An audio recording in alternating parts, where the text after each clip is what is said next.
All right, so we're diving into Don't Believe Everything You Think today.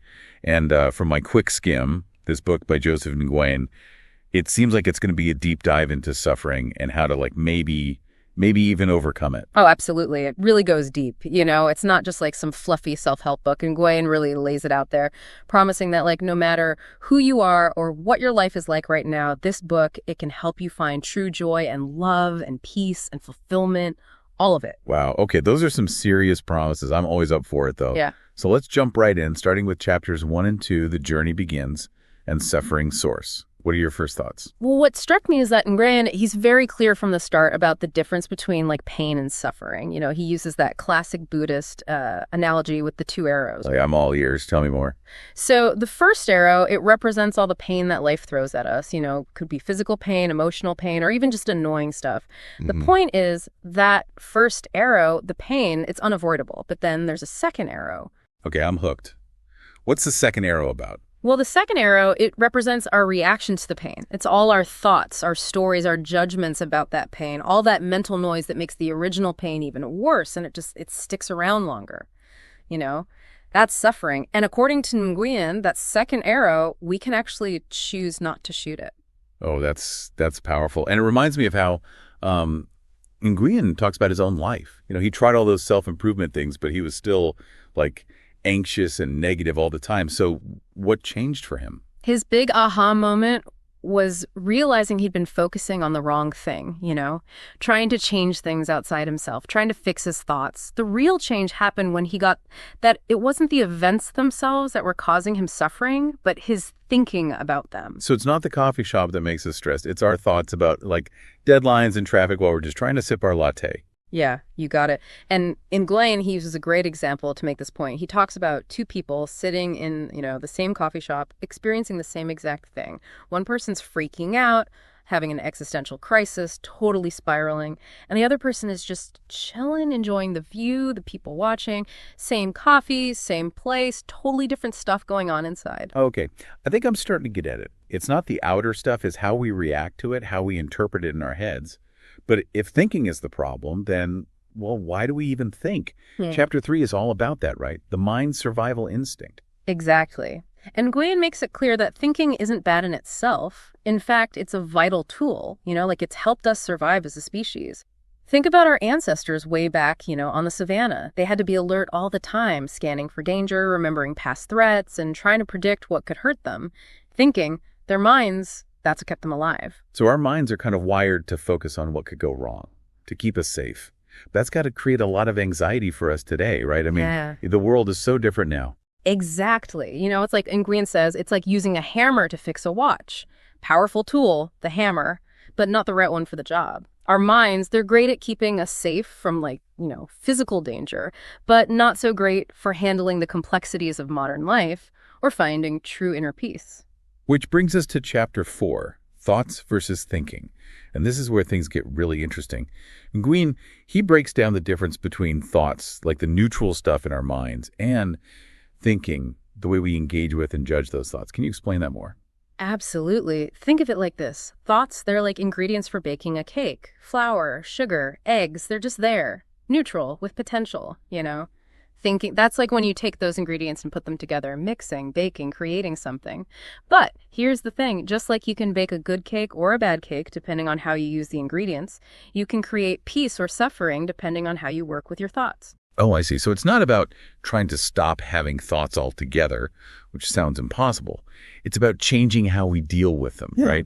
Being aware of that thinking process and seeing if it's making us suffer more. Yes, exactly. And Nguyen, he has a great example talking about someone thinking about the income they want to make. The first thought, I want to earn X amount, that's neutral. It's just the thought, a desire. But then the thinking comes in. And I know exactly what you mean. The doubts start creeping in. Am I good enough? Will I ever get there? What if I fail? Yes. That's when that neutral thought gets taken over by all the worries and insecurities we've attached to it. And that's how the suffering starts. Okay, so we have thoughts, which are neutral, and then we have thinking, where we add all our judgments and stories. And that's what leads us away from peace and into suffering. Did I get that right? Perfectly. And this leads us right into chapter 5, the natural state of positive emotions.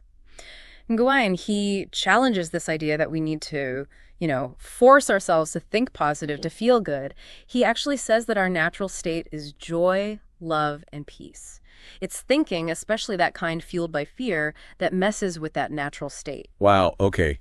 My mind is a little blown right now. Yeah. He asks readers to think about a time when they felt pure joy. Yes. Yeah. And what most people realize is that when they felt that pure bliss, they weren't really thinking much at all. They were just present in that moment. Like, a baby laughing. There's no complicated thought process happening, just pure joy. So we're basically born into this state of peace and joy, and then somewhere along the way we learn to overthink everything and create our own suffering. That's it. And it really changes how we see personal growth. It's not about forcing happiness or adding positive thoughts, but recognizing that those positive emotions are already there inside us. It's the thinking that blocks them. This is all incredibly insightful, but I got to ask, how do we actually change our thinking? If we're so used to overthinking, where do we even begin to tap into that peace and joy? Well, that's where Nguyen introduces this really powerful framework in Chapter 6, The Three Principles. It's like a guide to understanding how our human experience works and how to access that peace we've been talking about. It's a big one, though, and I think we need more time to unpack it. Yeah, let's definitely pause here and come back to those three principles in part 2 of our deep dive. Okay, so we're back, diving deeper into don't believe everything you think. Last time we were about to unpack those three principles Nguyen talks about in Chapter 6, and I am so ready to hear more about that framework. Yeah, it's a pretty amazing framework. It really does feel like a user manual for life, So the first principle, universal mind, it's all about recognizing the intelligence behind everything. It's what makes flowers grow, planets spin, even keeps our hearts beating without us having to think about it. Okay, so universal mind, that's the big picture intelligence, the source of it all. But how do we, as individuals, connect to that? Where do we fit in? Well, that's where the second principle comes in, consciousness. It's our awareness, our ability to experience the world and process our thoughts and feelings. Nguyen describes it like a blank canvas ready to take in whatever comes its way. Okay, so universal mind is the source. Consciousness is like the receiver. And then what about the actual content we're receiving? What's that? That's where thought comes in, the third principle. It's all those raw materials in our minds, the stuff we use to build our reality. Nguyen, he uses this really cool analogy to explain how it all works together. Imagine universal mind like electricity, consciousness like a TV and DVD player, and thought like the DVD itself. Oh, I like that. That makes so much sense. The electricity powers the system, the TV displays the content, and the DVD holds the information. But of course, not all DVDs are created equal. Exactly. That's the key takeaway. We have all these thoughts swirling around, and it's our consciousness that chooses how we're going to engage with them. Are we putting on a feel-good comedy or a horror movie marathon in our minds? We get to choose. That's so true. And it goes back to what we talked about earlier. Suffering comes from how we're thinking about those thoughts.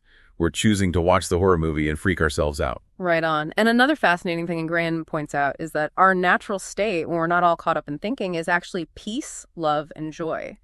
It's like our consciousness is set to bliss by default. I can see that. Yeah. When we're not creating suffering for ourselves, peace is what's left. But how do we actually quiet our minds? That seems like the biggest challenge. Well, Chapter 7, Quieting the Mind, tackles exactly that. And Nguyen, he's realistic. He says that trying to eliminate all thoughts is like trying to stop waves from crashing on the shore. It's just not going to happen. So it's not about having a totally blank mind with zero thoughts. Nope, not at all. It's more about changing how we relate to our thoughts, learning to observe them without getting lost in the story. He uses this great analogy about a jar of muddy water. Imagine you're trying to get the dirt to settle, so you stir and stir, but it just makes the water even murkier. Yeah, I can see that happening. Trying to force our thoughts to be different, it usually just makes things worse. Right. But if you just let the jar sit, eventually the dirt settles naturally and you get clear water. Our minds are the same. When we stop trying to force our thoughts, when we just let them be, they start to settle and we find more peace.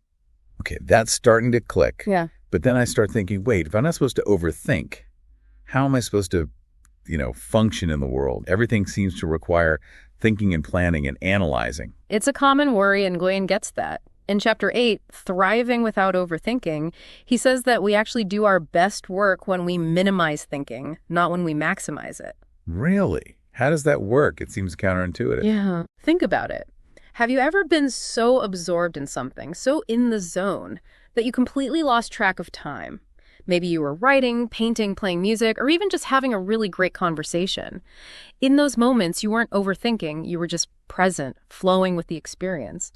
And I bet you did some of your best work then. Yeah, actually, when I'm in that flow state, the ideas come so easily. There's no self-doubt, just pure creativity. Exactly. And Nguyen connects this to mushin, a Japanese concept meaning no mind. It's a state of being where the mind is clear of distractions, free from the ego, and you just act and react effortlessly. It's like you're tapping into a deeper wisdom and creativity that goes beyond your thinking mind. So to reach our goals and live a fulfilling life, maybe we need to embrace this no-mind approach. That's exactly what Nguyen is suggesting. He explains that there are two ways we set goals: from inspiration or desperation. In Chapter 9, Inspired Goals versus Desperate Goals, he describes how goals coming from that place of desperation, fear, or scarcity, they often lead to more suffering even if we achieve them. They feel heavy, like a burden, constantly chasing something that feels just out of reach. Yeah, it's like trying to fill some emptiness inside with achievements and stuff, but it never really works. That's right. But goals that come from inspiration, they feel light, exciting, aligned with our true purpose. Think about those dreams you had as a kid before all the self-doubt and pressure came in. Those were inspired goals. Okay, so we want to tap into that source of inspiration, but how do we do that? How do we go from setting goals from that place of desperation, setting them from a place of pure inspiration? That's the question, isn't it? And in Nguyen, he explores this beautifully in the next few chapters, talking about the importance of unconditional love, creation, and navigating all those challenges that come up when we try to shift our thinking. But I think we're at a good stopping point for now. We can dive into those ideas in part 3 of our deep dive. Yeah, sounds good. I'm really looking forward to unpacking those concepts. Yeah. Okay, so we're back and ready to really get into the nitty-gritty of don't believe everything you think.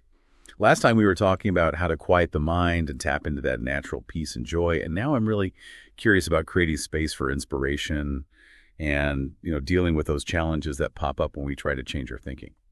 You're right on track. Those are some really important aspects of what Nguyen talks about. So in Chapter 15, Making Space for Miracles, he really emphasizes how crucial it is to give our minds a rest. Just like our bodies need physical rest to recover and rebuild, our minds need downtime too, to kind of declutter and make room for fresh ideas. So it's not about constantly pushing ourselves, always striving for something.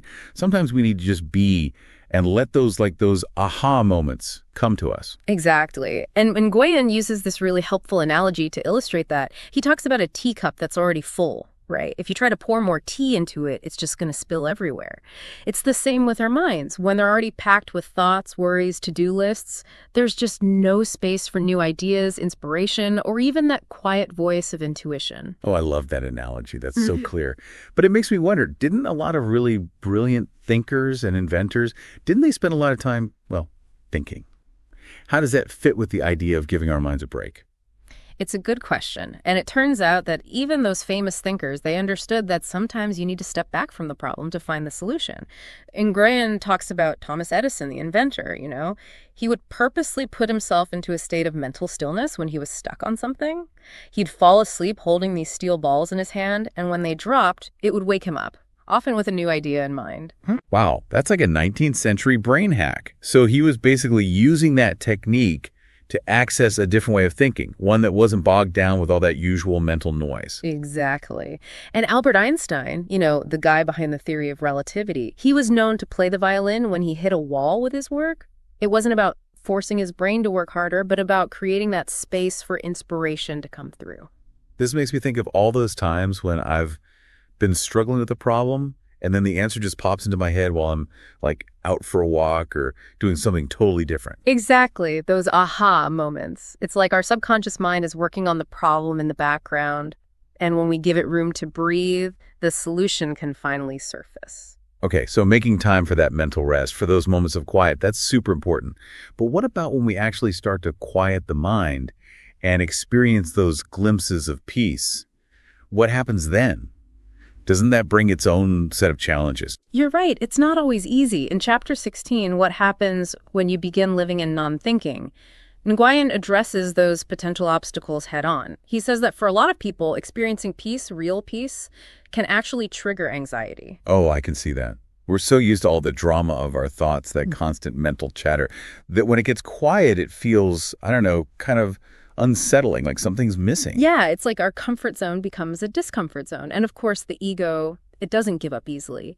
It might start whispering doubts, telling us we're being lazy, that we're not productive, or that we've lost our edge. So how do we handle those moments? How do we stay on track when those fears and doubts creep back in? Well, Nguyen really emphasizes the importance of self-compassion here. It's okay to slip up, to get caught back in the mental whirlwind sometimes. The key is to notice it without judging ourselves and gently guide ourselves back to that state of non-thinking. It's like that muddy water analogy again, right? No need to frantically try to clear the water, just let it settle naturally. Yes, exactly. And remember, this is a journey, not a destination. There are going to be ups and downs, times of clarity and times of confusion. The important thing is to keep practicing, keep paying attention to our thoughts, and trust that we're moving in the right direction. That's actually really comforting. It takes the pressure off a bit. So we've explored the root of suffering, the power of intuition, the importance of giving our minds a break, and even some of the bumps along the road. Where does Nguyen leave us in the final chapter? In Chapter 17, Embracing the New Beginning, he brings it all together. He reminds us that this journey isn't about becoming someone new, but about remembering who we truly are. Beings capable of experiencing incredible joy, love, and peace. It's about letting go of those limiting beliefs and thought patterns that keep us stuck in suffering. It's about coming back to our natural state of being, that well-being we were born with. Yes. And Nguyen encourages us to keep exploring these ideas, to see how they apply to our own lives, and to trust that as we quiet the mind, we open ourselves up to a world of possibilities. Wow, this deep dive has been so insightful. It feels like we've done a mental and emotional detox, clearing out all that unnecessary thinking. I think so too. And who knows, this could be the start of an amazing transformation for you, dear listener. I have a feeling it might be. And as we wrap up, Nguyen leaves us with a really powerful question to think about. If thinking is the source of suffering, what would be possible for you if you just allowed yourself to simply be? What a beautiful question to ponder. It really is. Maybe that's the real adventure here, exploring what it means to live from a place of presence, peace, and joy. Thanks for joining us on this deep dive into Don't Believe Everything You Think. Keep questioning, keep exploring, and keep diving deep into the mysteries of your own mind. Until next time.